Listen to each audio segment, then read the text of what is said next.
Hello, artists, and welcome to the first, which I hope is of many Halloween celebrations with Awakening Artist. So I thought, wouldn't it be great to share a lot of the things that have inspired me as a performing artist, which actually happen to be very Halloween related. I was quite a dark child. And I love that part of myself, and being an adult and being free to celebrate that without restriction has been one of the joys of this life for me. I grew up in a very, very tight religious upbringing, at least with my mother. And it was only when I was with my dad that I was actually able to really celebrate Halloween. But I was in theater, so it was okay. I still had opportunities to dress up and be different personas. But I really always gravitated towards the dark. So I just want to share some of those things. And please share in the comments. I would love to hear your Halloween memories and things that you love to do now, things that you love to do when you were a kid if you got to do them. So I'm going to begin with, start from the very beginning. My dad, speaking of, would allow me when I was staying with him on the weekends to stay up and watch this old movie classics that they used to have on the local channel. It was this guy, and he would just show these old horror movies, and I wasn't really into, the murder mystery horror movies, or I was never even into like Freddy Krueger or Friday the 13th, anything like that. But I loved the Bela Lugosi. Sometimes I would get into the Frankenstein. Didn't quite get into the Frankenstein until Kenneth Branagh did his version, but I just loved Bela Lugosi. I would watch these things in the dark in a house that was built in the early 1800s, so things were always creaking, and because it was safe because my dad was upstairs sleeping, but he would let me stay up at night on Fridays and watch this stuff. And I tried to find, I've got a whole bunch of books on old Hollywood history, and one book that I had that my uncle passed down to me, my father's brother. It's called Those Great Movie Ads. I have another book that actually has better pictures of Bela Lugosi, but let's see if I can find this one. Oh no, this is not Bela Lugosi, but it's one I want to see really bad because I love this actress, Veronica Lake. It's called I Married a Witch. So I would love to see that. I'm going to try to Google that and find it and watch it. I'll let you know what I think. Let's see. What else is in here? Oh, I just earmarked this because it was fun. It's kind of Halloweenish. Psycho. There's the original, one of the original posters for Psycho. This is such a neat book. And it's got that old book smell. That, oh my God. I dream of having an old library with just books with this. This is a double feature poster. Frankenstein and Dracula. So awesome. So I would watch these movies. I don't know why. I know why I like vampiric stuff now. It's gone through my entire life loving vampire stuff.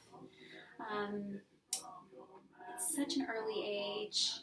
I guess I like the idea of, what if I were a vampire? Okay, well, I would be the most beautiful vampire ever because I was such an awkward kid and I wasn't pretty, and glasses and braces and awkward acne, and I moved around so much.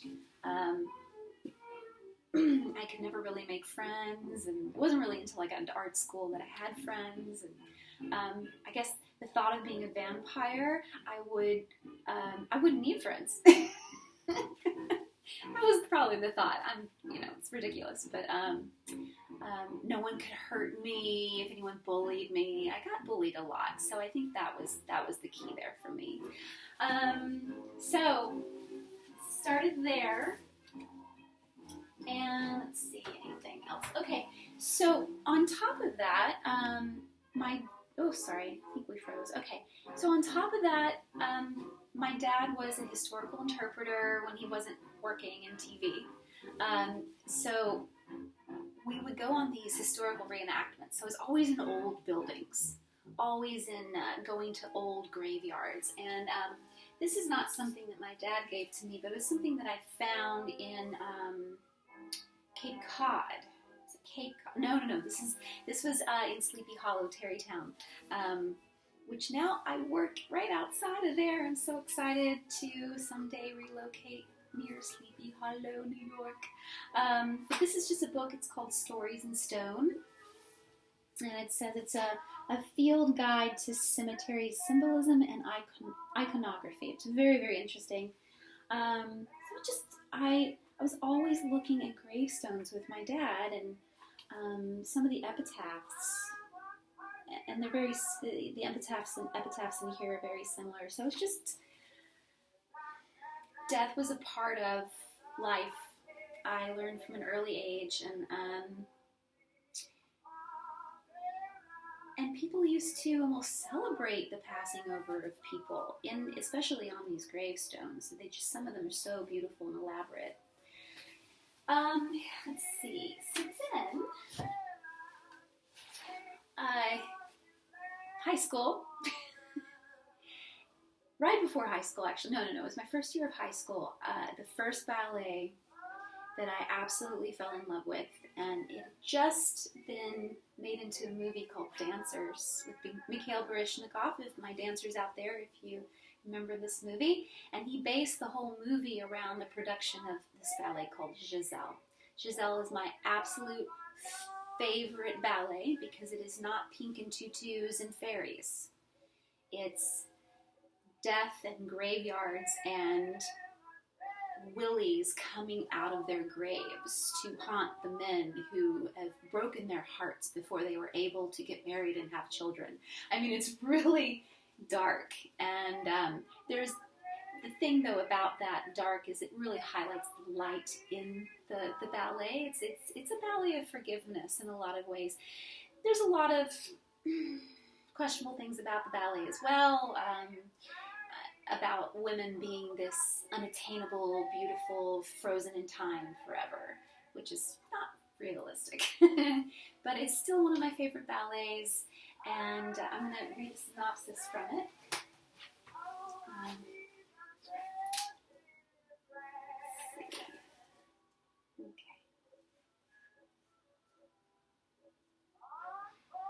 Okay. Giselle is not our oldest icon from ballet romantic era, but it is the most famous and most frequently performed.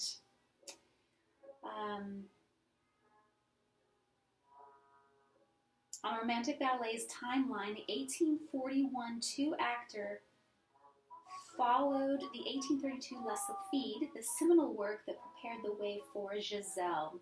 And as in so many such cases, the prototype was superseded and improved upon as the trend it initiated evolved. That is not the paragraph I wanted to read.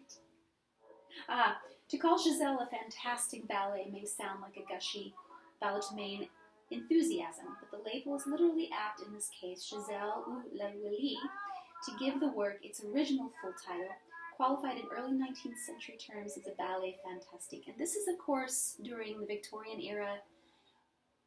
And then as it grew, I'm assuming that when Queen Victoria started to become very gothic and dark, that was the fashion. So, of course, this ballet really took off.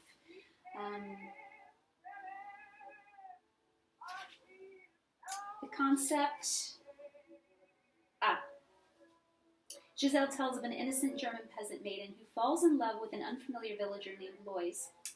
Valerian, a local gamekeeper who seeks Giselle's hand for himself, mistrusts the stranger. Giselle's love for dancing troubles her mother, who worries about the exertion on her frail daughter and fears an untimely death could lead to her daughter's joining the band of vengeful Willy spirits. Everyone's worst fears come to pass when Valerian discovers that Lois is really Albrecht, a philandering count. When Giselle learns that he is already betrothed to Princess Clotilde, a gracious woman whose acquaintance she has just made as her hunting party pass through Giselle's village. The shock of betrayal deranges the peasant maid and leads to her death. Haunted by his part in causing Giselle's madness and demise, Albert seeks solace at her grave in the forest. There he finds her shade or spirit, as well as those of the Willies, on the night the Willie Queen, Myrtha, has chosen to initiate Giselle into her ghostly sisterhood. The encounter leads to the downfall of Hilarion, who becomes ensnared by the Willies. Eventually, Albert is saved through the loving efforts of Giselle. In the end, the most changed element of the scenario over the years, Albert is either left alone with memories of his lost Giselle, or was originally devised as rescued by Princess Bathilde, in whose arms he swoons. Which I'm so glad most people don't do that version. The version, and if you see Dancers and Mikhail Baryshnikov, the scene where he walks away from her grave, you can see is forever altered and forever traumatized for the rest of his life. Because he's doomed to dance until he dies, and it's only because of Giselle that he doesn't die while dancing throughout the entire night. I mean, this ballet just had such a huge impact. Sorry that it took so long. That's from the book Ballet 101, A Guide to Learning and Loving the Ballet by Robert Greskovic. So that's what it looks like. I've had it for a while. And I'll just show you. This is one of my favorite books that I have just because of the cover. It's Fontaine Nureyev, The Great Years. It's just photos of their partnership with Royal Ballet. And I'll show you. Here is the mad scene. Oops. Oh, let's pick that up later. There's the mad scene. There's, there she is. Margot Fontaine. They're in rehearsal. He's not in costume yet. But that's her famous mad scene. And there she is, dead. And then the next page, there she is as a ghost trying to save him. She's pleading down here for his life to be saved, and Myrtha says no. There's Albert going to the grave with the lilies. Just love this ballet so much. So it's a great book. This is very, very old, by Keith Money. And I actually, when I was in the ballroom industry, we had one of our students who was a flight attendant, and she would go to Moscow quite a bit, and she brought me back. This is when the Bolshoi had no money. Like, communism had collapsed, but like 10 years before, maybe it'd been 6 or 7 years before. So the Bolshoi was just, they were making things by hand, and this is what she brought back. And this is a program from Giselle, is the Russian spelling, and the tickets are so fragile. I'll show you. This is the ticket from the Bolshoi Ballet. Amazing. Let's see if there's a date on here. Don't see a date. But even if there were a date on here, I wouldn't trust it, because they were just scrapping anything they could together to get tourists in, to keep the theater afloat. This is one of my prized possessions. So then, also, you know, my dad had a lot of influence on me, and one of the other influences he has is he was an artist. My uncle, his brother, is also a great artist, in my opinion. And so I was exposed to a lot of stuff from a lot of great artists. But one of the artists that I really latched onto, which is also the artist for, if you've ever watched PBS Mystery Theater, it's a PBS Mystery. It's almost going down the road of Mystery Science Theater. It's not the same thing. So the PBS Mystery, at the beginning credits, are these animated figures, and one woman, she's on a grave going, ah, ah. And that is artwork by Edward Gorey. This is Edward Gorey's work. This is one of his little books. I got to see his home in Cape Cod. And this was a little program that the kids could have if they wanted to go through the museum. And losing my screen here. The Gashley Crumb Teenies, Edward Gorey House Scavenger Hunt. You can go through and find everything from A to Z. I'll read some of these. A is for Amy, who fell down the stairs. This is all his artwork. A is for Amy, who fell down the stairs. B is for Basil, assaulted by bears. C is for Clara, who wasted away. D is for Desmond, thrown out of a sleigh. And it just goes through. And I would watch the opening credits to PBS Mystery, and I wouldn't watch the rest. Unless it was Agatha Christie. I liked Agatha Christie at a very young age. So then I later on in life, I got into his artwork, and I got to go to his museum, and he's very tongue-in-cheek. And connected to the performing arts, he's the one that created the iconic New York City Ballet poster. So this is my t-shirt. My t-shirt that is like the poster, if anybody remembers that original New York City Ballet poster. That was Edward Gorey. He was a big ballet patron. So bless Edward Gorey wherever you are.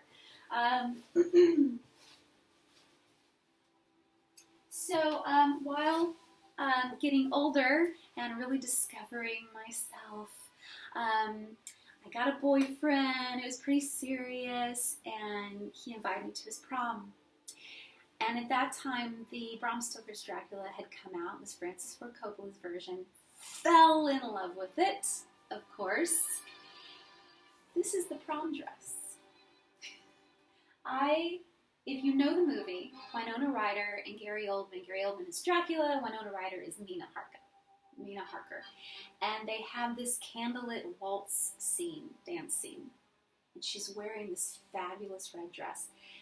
This is my design, but it was designed off of that dress. You see the back, and I'm shocked that I can still almost fit into it. But if I bring this up a little, it's really cinched in. It feels like I'm wearing a corset, for sure.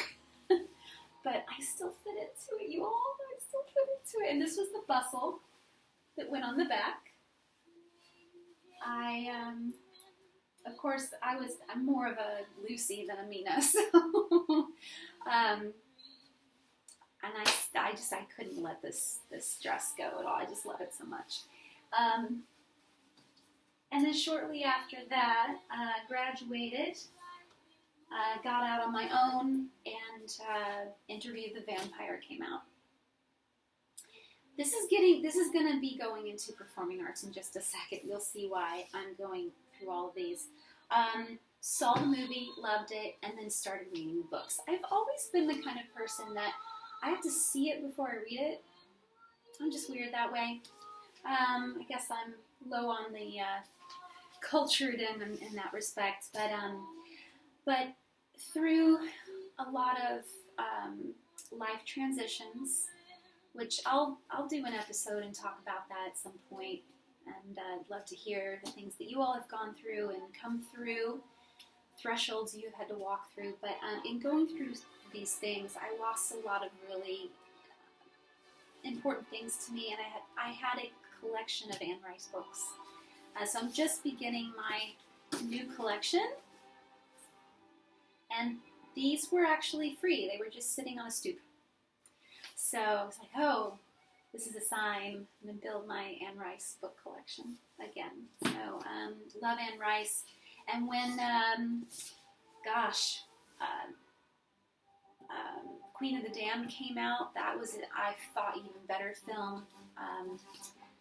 Of course, the lead actress passed away in the middle of filming, so it didn't get the exposure that it needed. And but maybe they'll make another movie soon with more of Anne Rice's in it. Oh, here's another Edward Gorey. It's a puzzle. You can see the spirit of the guy who died, and it's a bat. This is actually Edward Gorey right here. He put himself into the picture.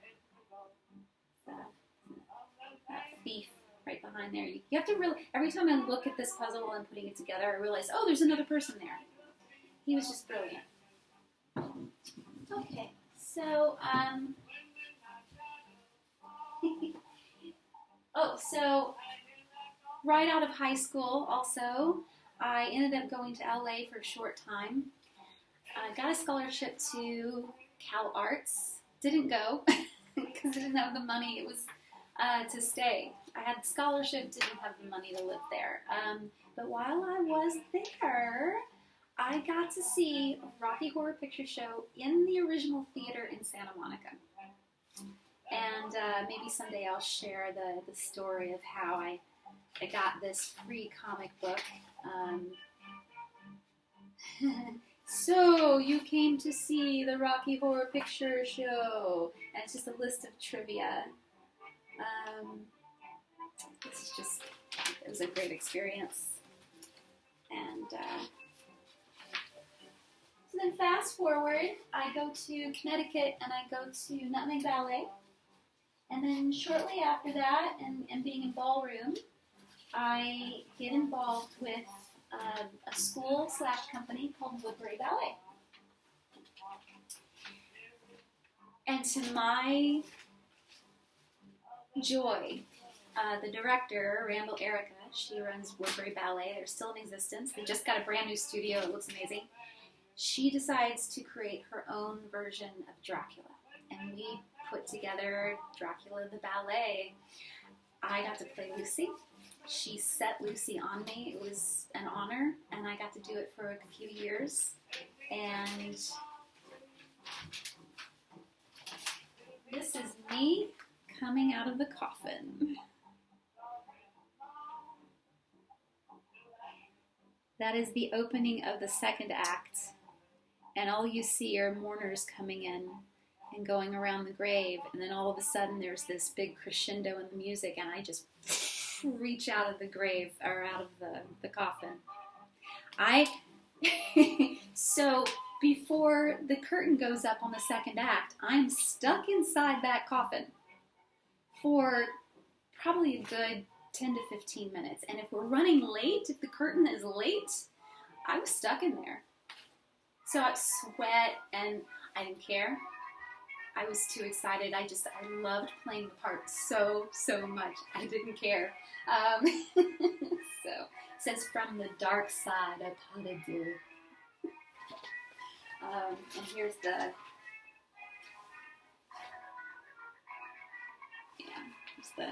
big ad.